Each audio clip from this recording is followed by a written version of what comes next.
Welcome back to my video. ഇന്ന് ഞാൻ വന്നിരിക്കുന്നത് കുറച്ച് കൊട്ടത്തേങ്ങയുണ്ട്. കൊട്ടത്തേങ്ങ കൊത്തിയിട്ട് നമുക്ക് ഉണക്കിയിട്ട് വെളിച്ചെണ്ണയാക്കാം. അപ്പം ഞാൻ ഇതുവരെ അങ്ങനെ ചെയ്തിട്ടില്ല ആ കാര്യങ്ങളൊന്നും. അപ്പോൾ ഒന്ന് ട്രൈ ചെയ്ത് നോക്കാം, കാണാം. അപ്പോൾ തുടങ്ങാമല്ലേ അല്ലേ? എല്ലാ കൊട്ടത്തേങ്ങയും മനസ്സിൽ ധ്യാനിച്ചിതാ ഞാൻ കോടാലി എടുത്ത് കൊത്താൻ പോവുകയാണ്. അതാ പോയില്ലേ സാധനം പോയി. കൊത്തെവിടെയോ കൊണ്ടത്തേങ്ങ എവിടെയോ എന്ന് പറഞ്ഞ കണക്കിനാണ്. നമ്മൾ അറിയാത്ത കാര്യങ്ങൾ ഇങ്ങനെയാണ് പഠിക്കേണ്ടത് ഗൈസ്. അറിയില്ല എന്ന് പറഞ്ഞ് മാറ്റി നിർത്താൻ പാടില്ല ഒന്നും. നമ്മളിങ്ങനെ കൊത്തി എൻ്റെ തമ്പുരാനെ, എൻ്റെ ആ ഒരു കോടാലി എന്നെ ശപിച്ചിട്ടുണ്ടാവും. കാരണം അത്രയും കൊത്ത് ആ പാറക്ക് കിട്ടിയിട്ടുണ്ട്. ആ കോടാലിക്ക് എന്ത് നൊന്നിട്ടുണ്ടാവും അല്ലേ. അപ്പം ആ ഒരു രീതിയിലാണ് ഞാൻ കൊത്തി എടുത്തിട്ടുണ്ടായത്. കൊത്തി എൻ്റെ നടുവിൻ്റെ പണിക്കെട്ടും കഴിഞ്ഞിട്ടുണ്ടായിരുന്നു.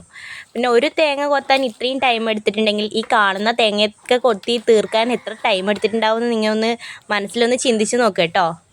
മഴക്കാലമല്ലേ വരുന്നത്, അപ്പം പിന്നെ എന്തായാലും നമ്മളിത് തെങ്ങിൻ ചോട്ടിൽ വെറുതെ ഇട്ട് കളയണ്ടല്ലോ വെച്ചിട്ടാണ് ഞാൻ ഈ പരിപാടിക്ക് ഇറങ്ങിയത്.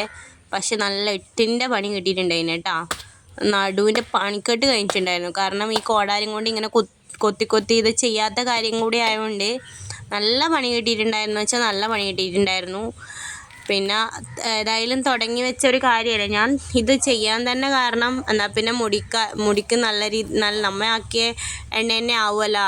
എണ്ണ കാച്ചിട്ട് ഞാൻ തേക്കലുണ്ട്. ഇപ്പം ഭയങ്കരമായിട്ട് മുടി പൊഴിയുന്നുണ്ട്. എന്നിട്ട് ഇത് ഉണക്കിയിട്ട് ആട്ടിയിട്ട് കൊണ്ടുവന്നിട്ട് വേണം ഇനിയിപ്പം എണ്ണ കാച്ചാന്നുള്ള മൈൻഡിലാണ് ഞാൻ ഉള്ളത്. അപ്പം നമുക്കിത് ഉണക്കിയിട്ട് എത്രത്തോളം കിലോ തേങ്ങ ഉണ്ടെന്ന് നോക്കാം. എന്നിട്ട് എത്ര ലിറ്റർ എണ്ണ കിട്ടുമെന്ന് നോക്കാം. അതിന് വേണ്ടിയിട്ടാണ് ഞാൻ ഈ വീഡിയോ എടുക്കുന്നത്. ആദ്യത്തെ കഷ്ടപ്പാടാണ്. തേങ്ങ കൊത്തലും ആട്ടലും ഒന്നും ഞാൻ ഇതുവരെ ചെയ്തിട്ടില്ല. ചെയ്യാത്തൊരു കാര്യമാണ് ഞാൻ ആദ്യമായിട്ട് ചെയ്യുന്നത്. നമുക്ക് നോക്കാം എത്രത്തോളം ഉണ്ട്. തേങ്ങയെല്ലാം സെറ്റാക്കിയിട്ട് ഇതാണ്ടില്ലേ ചിരട്ടിയിൽ നിന്ന് ഇളകിയത്. ഇത് ചെറുങ്ങനെ ഇളകാൻ കുറച്ച് ബാക്കിയുണ്ട്. നമ്മൾ കുറച്ച് ഉണങ്ങുമ്പോഴത്തേക്ക് അത് ഇളകി വരും. ബാക്കി കുറേയെല്ലാം ഇളകി കിട്ടിയിട്ടുണ്ട്. ഇത്രയും നമ്മൾ ഇതിൽ തന്നെ ഒട്ടിപ്പിടിച്ചിരിക്കുന്നതാണ്. അത് നമുക്ക് 2-3 വെയിൽ കൊണ്ടാലേ ഇത് ഇളകി കിട്ടുള്ളൂ. അപ്പോൾ നമുക്ക് വെയിലത്തിട്ട് ഉണക്കിയിട്ട് നമുക്ക് ഇതുപോലെ വേർതിരിച്ചെടുക്കാം. എന്നിട്ട് മുറിച്ചിട്ട് മില്ലിൽ കൊണ്ടുപോയിട്ട് നമുക്ക് ആട്ടിയിട്ട് എത്ര ലിറ്റർ എണ്ണ കിട്ടുമെന്ന് നോക്കാം. നമ്മൾ ഈ തേങ്ങകളെല്ലാം ഉണങ്ങുമ്പോഴത്തേക്കൊരു 4 സംതിങ് കിലോ കൊപ്ര ഉണ്ടായിരുന്നു. പിന്നെ ഇടയ്ക്ക് മഴ വന്നുകൊണ്ട് ചെറുതായിട്ട് പണി കിട്ടിയിട്ടുണ്ടായിരുന്നു കേട്ടോ. പൂപ്പാട് കയറിയിട്ടുണ്ടായിരുന്നു. പിന്നെ അത് ഞാനും ഏട്ടനും മക്കളും എല്ലാവരും കൂടിയിട്ട് തുടച്ചെടുത്തു. ഡബിൾ പണിയായിട്ടുണ്ടായിന്.